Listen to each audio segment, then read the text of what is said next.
On that note, we are done with Luxe Asia for today. I'll see you then. Bye-bye. Hello, I'm Yvonne Chan, and I'm stepping out of the studio into the High Life. For this new season of Luxe Asia, my brilliant co-hosts Mike Lewis, Rosalyn Lee and I will travel the region, taking you behind members-only doors and bringing you the finest experiences in dining, travel, and lifestyle, where the tiniest details mean more than any price tag. This is the most dramatic course we've had so far. Wow, this is breathtaking.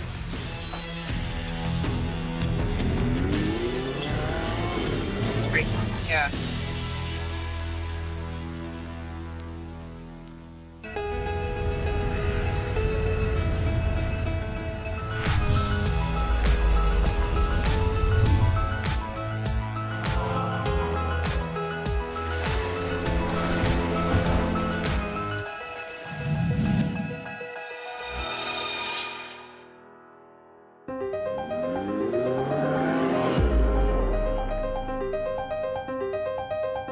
No matter how many times you've seen one, no matter what you're doing at the time it zooms past you, a Ferrari will grab your attention even before it comes into view, eliciting unexpected envy from the most apathetic of pedestrians. For owners of the prancing horse, triggering the roar of its mighty engine with a meaningful tap of the foot is itself like saying the password to enter an exclusive club. Stephanie Lee was riding in a Ferrari before she was even born. And today, the Ferrari Owners Club member is giving me a coveted ride in her car and some insight into what it means to own the supercar. How fast can your car reach 100K from zero? 0 to 100 for this car is 3.8 seconds. That's pretty fast. Yeah. What made you decide to choose a Ferrari? I mean, there's so many supercars out there. I've always noticed the Ferrari Yeah. because aesthetically it's so beautiful. It's so sexy. It's the right curves. Yeah. The engine really speaks for itself. Yeah. We're part of a mini convoy, and I'm getting to experience what it's like to turn heads. Yeah. You had this car already when you were pregnant with your kids. Yes, I did. So they got to live that experience. Yes, and that's why I got the California, because it is an extension of my lifestyle and personality. And the California, basically, it's a four-seater. The Yeah. kids can sit behind. I see that. Very easy to handle, Family-friendly. but they are family-friendly, suited for everyday lifestyle. So typically after you order the car, how long do you have to wait? Can you get it immediately? Like, let's just say, take, for example, the 812 Superfast. Yeah. From what I understand, with like the 12 people in Singapore on waiting list, and it'll take about 1.5 to 2 years to get the car. Yeah. In Singapore, you know, many people associate Ferrari drivers with a lot of things, like swag, flash, or maybe a life of access. What do you have to say to that? It really depends on the personality of the driver, of the person, right? And I know a lot of these Ferrari owners, I mean, they've aspired to own a Ferrari and they work hard to get one. So I find like I respect them a lot for like Working hard, and getting their achieving what they dreams. want. Yeah. Yes. What does the pursuit of luxury mean to you? Well, luxury to me, it's really experiencing life in its deepest and purest forms. And it can be something so simple as to having a good meal with your family.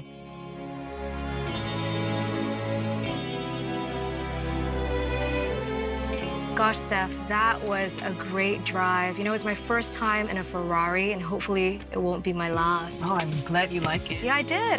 A joyride in a supercar almost always follows with going somewhere fancy. We're getting a bit of brunch at Michelin-starred chef Jean-Georges von Gerichten's latest venture, the Dempsey Cookhouse and Bar. The elegant French restaurant is perfect for special occasions, like when you've just been part of a convoy of Ferraris.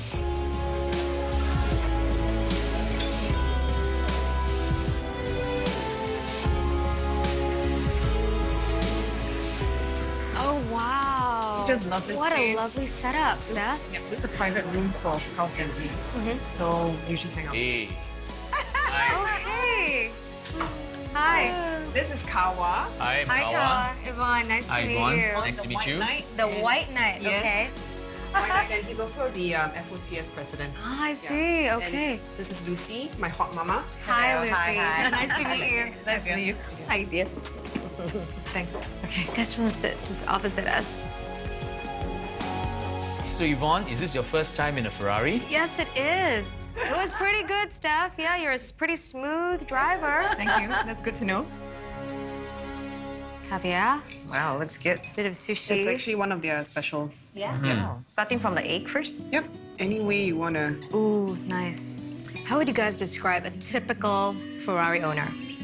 Or like members of your club? I think we can divide, right, mainly into two categories, right? The motoring guys who are really hardcore, you know, motor hits. And then there are those who would really just be into the social scene. I have to agree with Carl on that because, I mean, while a Ferrari, sometimes people may think that it's a car to be seen, it is a car that you have to experience as well.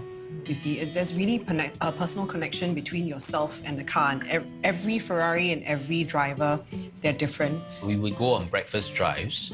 And then once in maybe 3 to 4 months, we would go on like a weekend drive. So, How many cars are there typically in a drive like that? How okay, large the is the shorter convoy? ones, when we have just the day, we would take 30 cars, sometimes 40 cars. I think over the years, we have really evolved into a lifestyle club. What were some of the, say, more memorable, FOCS events? For me, let me just say that I think it has to be one of the drives to Thailand. So I think that those long drives really test out, can these cars actually last? So can they? Yeah, 1,500 kilometers at one go. So the answer is really no issues. The cars actually perform better after these long drives. Yeah. Oh, you do. But where do you guys go for a good drive in Singapore? I think that a good drive would be in the northern part of Singapore, the Sembawang area. Okay. The Seletar. Yeah, the Seletar area. You go We there have like too? breakfast. Yeah, we've had breakfast drives there. Do you have people who, just buy a Ferrari so that they can be part of FOCS? We have people who have stayed loyal to the brand. So these are all ultra high net worth individuals being able to afford different brands, but they would still have one Ferrari for reasons that, really it's true to the core of Ferrari and wanting to remain in FOCS. So what are the other perks of being part of the FOCS? A lot of the brands, because of the association with Ferrari, they open the doors to their private collection and also private, say, in a chateau or a distillery, and then invite, groups of interested members. So it's really Yeah, exclusive. it's not for you. Right. What's the biggest perk for you, being part of the FOCS? Biggest part? Yeah. That I've made many new friends. Yeah, I think that's the most important thing for me. Lucy? Yeah, true. Friends with the like-mindedness. White Knight? For me, it has to be and every boy's dream to be the president of the Ferrari Owners Club of Singapore. Man, what a line. Yes, so his dream come true. We should cheers to that, don't you think? Yeah. When it comes to being part of this exclusive club, well, it's the unbelievable power and beauty of the shiny beast that draws one in. It is the prestige of membership, privileged access to a whole new lifestyle, and rather unexpectedly, kindred friendships that engender loyalty to the brand. After the break, Mike experiences Bangkok from a different perspective. That is super cool. Can we turn it on?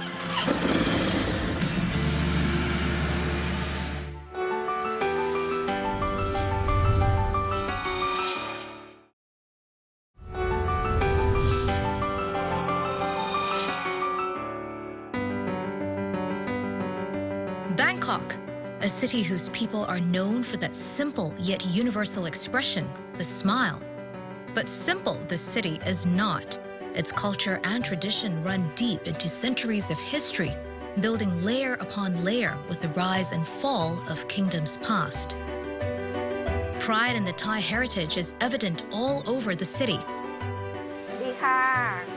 Just walk into the iconic Anantara Siam Hotel and look up. You could study every inch of the hand-painted silk murals and never leave the resort. then there's the view. It's serene, even from the heart of the city. The resort's homage to Thai heritage continues in the luxurious two-bedroom Jim Thompson Explorer Suite. Named after and inspired by the American businessman who was instrumental in reviving the Thai silk industry.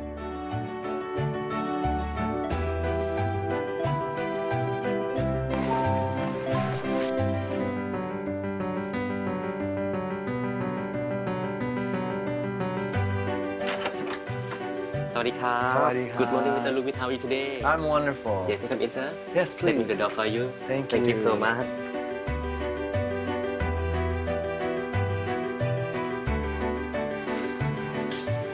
Ooh, lovely.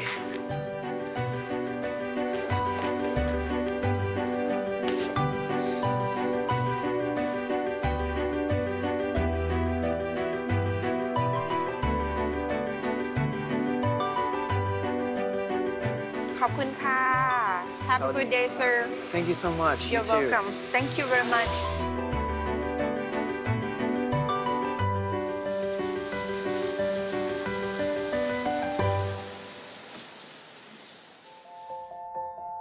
If you've been to Bangkok before, you'll have had the thrilling experience of being stuck in traffic.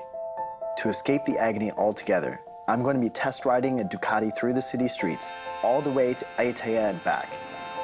I could take the train, of course. It's probably a little more comfortable, and I'd avoid helmet hair. But where's the fun in that? Hey, buddy! How are you doing? It's good to see you again. Good to see you too. So, how's Bangkok treating you? Bangkok's a dream. Ducati Thailand was the first in Asia to offer Ducati racetrack experience programs a few years ago. The DRE Academy offers courses for different experience levels. Expert riders can even get tips from Ducati champions. The bike you're gonna ride is not yet out in the market. Really? Yeah. So this is a brand new bike? Yeah, brand new bike that is gonna be out in No few months. one's ever seen it before? Hey, guys. Hey, this is Nafazit, our managing director in Ducati Thailand, and Hi, Lek. Nat. Very nice to meet you. Ciao, guys. How are you doing? If the thought of riding in a pack excites you, there are currently 2 Ducati owners clubs in Thailand. One in Bangkok, the Desmo Owners Club, the other in Rayong, the Wongamat Ducati Club. More are on the way. To join, you've got to have your own Ducati, of course. So, we prepared a very cool bike for you today, Mike. The new Scramblers 1100. Wow. This is a new addition to the Scrambler families. It now comes with a bigger engine and change the riding mode on the fly. It's 3 riding modes, okay? There's active, journey, and city. That is super cool. Can we turn it on? Yeah. Oh, wow. Today, thanks to my friend and marketing manager, Stefano Campacci, I'll be test riding the latest model of the Scrambler 1100. We'll be joined by Natasit Diskul, Ducati Thailand's MD. And Chief DRE instructor Lek will be our guide. Let's go.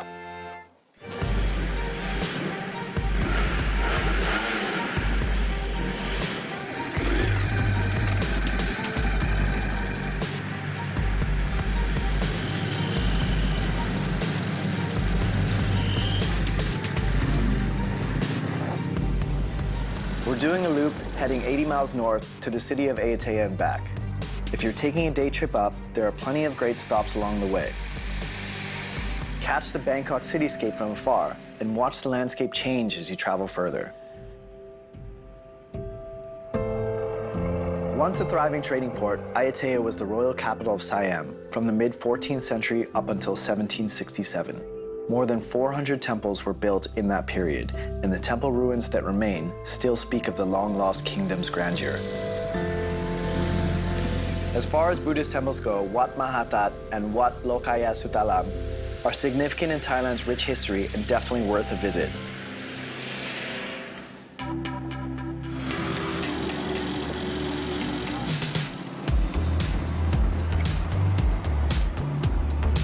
And now it's time for a little refreshment. Thank you for today. Amazing. Back at the hotel, we head to the Aqua Bar. Well, that was different, touring the country on a bike. It was fun, eh? It was super fun.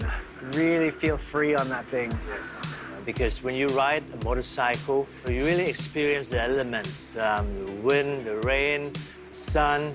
And the bike you rode was 200 horsepower. Yeah. So it's really a powerful machine that with the twist of your wrist, you could control this beast. Yeah, and does that make you experience Thailand in a different way? Of course, because you can get to places where sometimes cars cannot get to as well. Especially with the traffic here in Bangkok. Exactly. Too, right? Biker culture in Thailand seems to be a big thing. Yes. Are there certain do's and don'ts for tourists coming to Thailand that we should know about? Well, I think you should be aware. That's my number one warning, because our roads are not exactly as safe as the European standards, right? So sometimes you're riding, and then all of a sudden you get some dog running across you. The other thing is just be respectful of the other commuters sharing the streets. When I arrived in Thailand 3 years ago, one of the things that amazed me is the lack of road rage. Bangkok, it's extremely crowded. The traffic is incredible, but if you notice it, you don't hear a single horn. I did notice that, actually. You don't see anybody shouting at anybody else because of a wrong movement, because he's slower than somebody else. So yeah, guys, thank you so much for today. I You're had welcome. an incredible experience. You're welcome. More than welcome.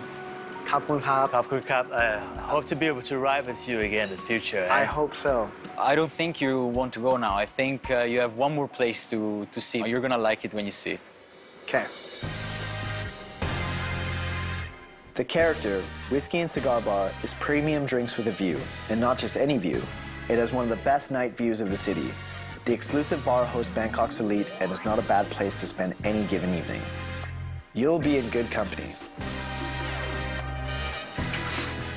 Wow. So, wow, I can see why you chose this as your home. I mean, being from Italy, what exactly made you decide Bangkok would be your home? I was a chance, very lucky one, and I don't regret any single moment I spent in Thailand and in Bangkok. I mean, you can see why. It's pretty impressive. Thailand is such a country of contrast. 1 minute you're visiting a holy temple, the next you're at a swanky bar. That's not a complaint, though. It makes life interesting, and I can't wait to see more of this place.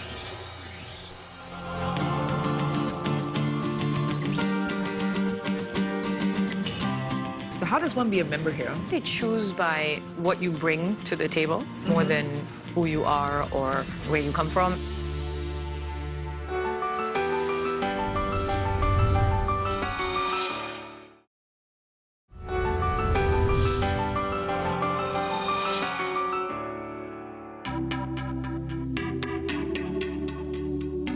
Private country clubs may be where the old school elite spend their social hours. But a new generation of social clubs, like the 1880, is set to change the status quo. Their invite-only membership, though highly curated, isn't based on an individual's net worth, but what ideas they can bring to the table. The world's great problems can't be solved overnight, but big ideas for change and innovation all start from a simple conversation. And for social clubs like the 1880, it's about getting together a diverse group of people in a conducive but luxurious space to get those exchanges started.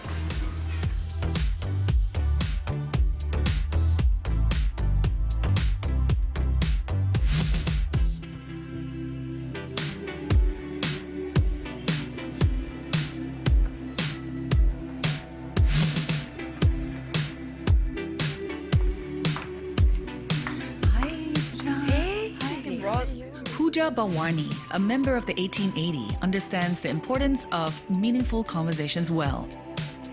A former Reuters journalist turned entrepreneur, she covered major events around the world.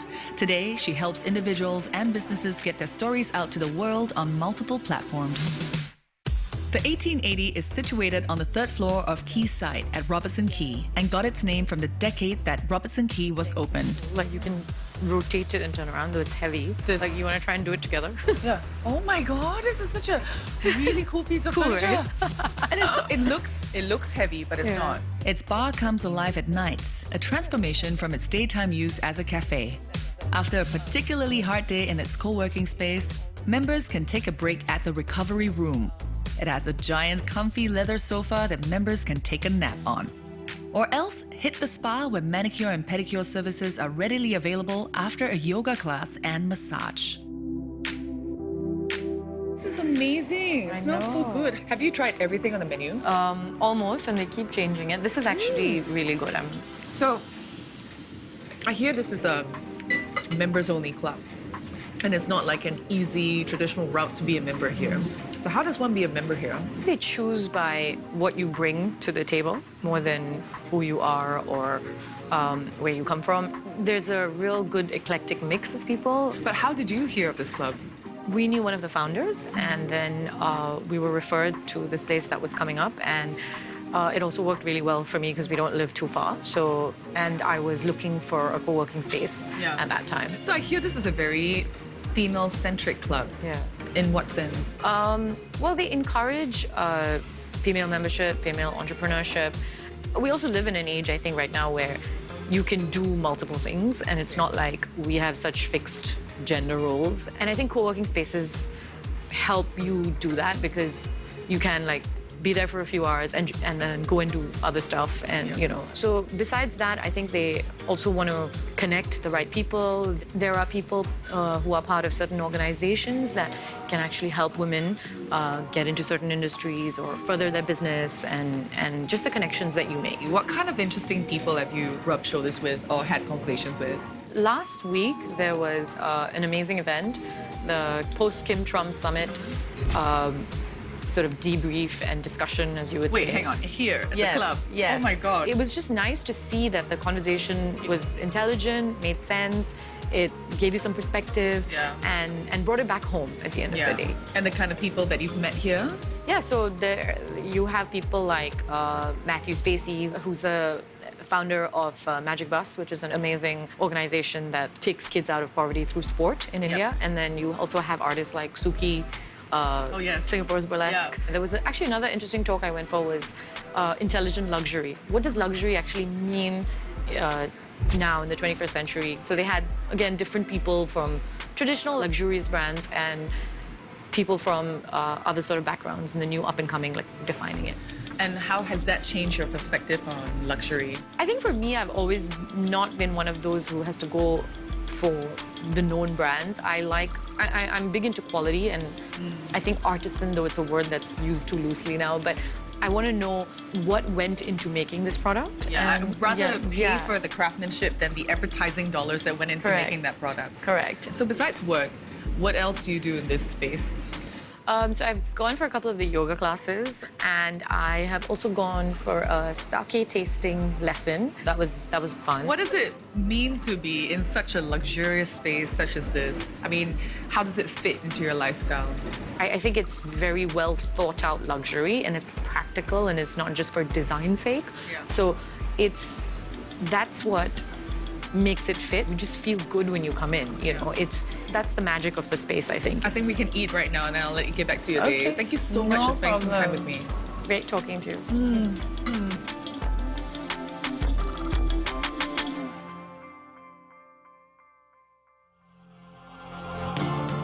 Next week on Luxe Asia, Mike finds out that it all lies within the details in Bangkok and Hua Hin. Wow, this is breathtaking.